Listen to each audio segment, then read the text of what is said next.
qui font Alma la plainte. Dufour, vous dites qu'il n'y a pas de quoi apaiser la colère des Français là, avec ce qui vient d'être annoncé ces derniers jours? Non, bien sûr, il y a une certaine fatigue, hein, pardonnez-moi, parce que ça fait plus d'un an et demi qu'on a le débat sur la question des marges dans le secteur de l'énergie et sur la question des marges dans le secteur de l'agroalimentaire.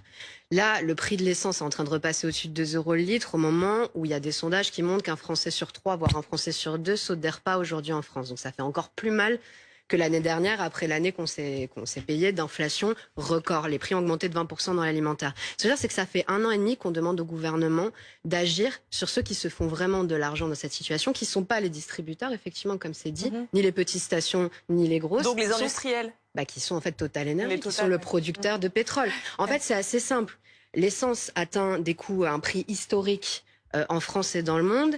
Et les bénéfices des sociétés pétrolières les plus grosses, et notamment de Total Energy, sont également historiques. Total Energy a battu son record de bénéfices et de dividendes 2 fois de suite et s'apprête à le rebattre cette année. Ouais.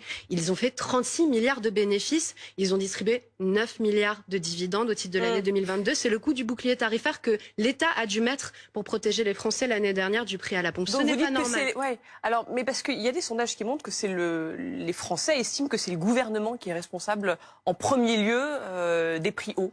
Voilà. Mais parce qu'il y a un battage médiatique et parce que je suis désolée, évidemment, On le le voit, Rassemblement sondage. national est le premier. 71% des personnes qui sont interrogées par ce sondage et là pour BFM TV disent que c'est l'État, devant les pétroliers d'ailleurs. Mais ce que les chiffres montrent, c'est pas ça. Ce que les chiffres montrent, c'est une explosion des marges des compagnies pétrolières. Encore sur le deuxième semestre de l'année, de cette année, enfin là, le deuxième trimestre, pardon, elles ont encore augmenté de 6-7% dans l'énergie, alors que le prix des importations énergétiques avait chuté. Alors je veux bien que l'Arabie Saoudite a pris des décisions désastreuses pour nous en termes de baisse de la production de pétrole, mais pour l'instant les prix avaient baissé, ce qui veut dire que c'est les marges qui continuent d'augmenter. Les gens ne sont pas très bien informés, il y a une campagne de communication de la part du Rassemblement national qui dirait que l'État se gaverait trop, mais aussi je suis désolée, le gouvernement protège Total Energy en tapant toujours à côté. Pourquoi ils nous parlent de vente à perte puis de vente à prix coûtant quand ils savent que les vraies marges, elles sont pas chez ceux qui vendent le carburant mais ceux qui le produisent? Antoine Armand,